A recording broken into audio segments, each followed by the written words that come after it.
ઉપયોગને સમજે તોય જાણનાર જણાઈ જાય એને. એક ઉપયોગમાં આવી જાય ને ઉપયોગનું સ્વરૂપ સમજે તોય જાણનાર જણાઈ જાય. ચમત્કારિક છે ને, ચમત્કારિક કેમ કે લક્ષણ એનું છે ને, એનું લક્ષણ છે ને, એને જ પ્રસિદ્ધ કરે છે. હા એને પ્રસિદ્ધ કરે છે. એમ આવી ગયું ખલાસ. અરે મને તો આત્મા જણાય છે. લક્ષણ લક્ષને પ્રસિદ્ધ કરે છે એમ. જી હા, પ્રસિદ્ધ કરે. એકલું લક્ષણ અહીંયા ફૂલ પોઈન્ટ નથી. નહીં, લક્ષણ કેનું નામ?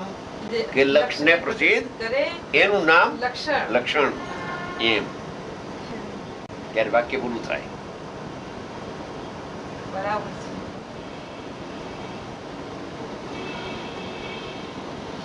આપ તો વાત સાધારણ માલ ગણો છો. હા, વાત સાધારણ માલિક. આપ તો એના ઉપર ટીકા લખી શકો એવી વાત. એવું. ઉપયોગ લક્ષણ હા, ઉપર. હા, બહુ એ વિસ્તાર બહુ આવશે આપણે જોજો. કરું છું.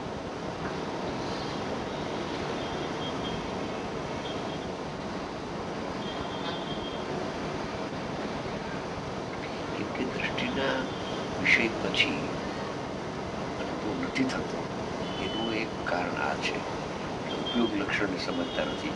બરાબર.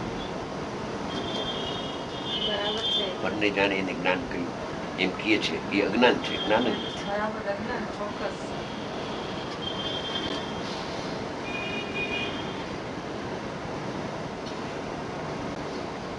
એટલે તો કહ્યું ને ધર્માર્થ કહીને જાણે મિથ્યા દ્રષ્ટિ છે, અધ્યવસાની છે. કેમ કે એ ઉપયોગનું લક્ષણ જ છદ્રુને જાણવું નથી. હા. એટલા માટે એને કહ્યું બરાબર. એને તું જાણત એ તો ઉપયોગમાંથી ગયો, લક્ષણમાંથી ગયો. આ ઉપયોગ લક્ષણ કઈ છદ્રવનું નથી. આ નથી. ઉપયોગ લક્ષણ તો આત્માનું આત્માનું છે. છે. એટલે આત્માને જ જાણે જાણે છે, છદ્રને નહીં. જાણતું નથી.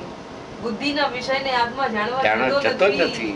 આ ઉપયોગના વિષય જ નથી. વિષય જ આ તો નથી, બુદ્ધિનો ઉપયોગનો વિષય છે, કોઈ ઇન્દ્રિયનો વિષય છે. એ મારામાં તો બુદ્ધિનો અભાવ છે. અભાવ છે. હા, ઉપયોગમાં બુદ્ધિનો અભાવ છે. હા, હા, બરાબર છે.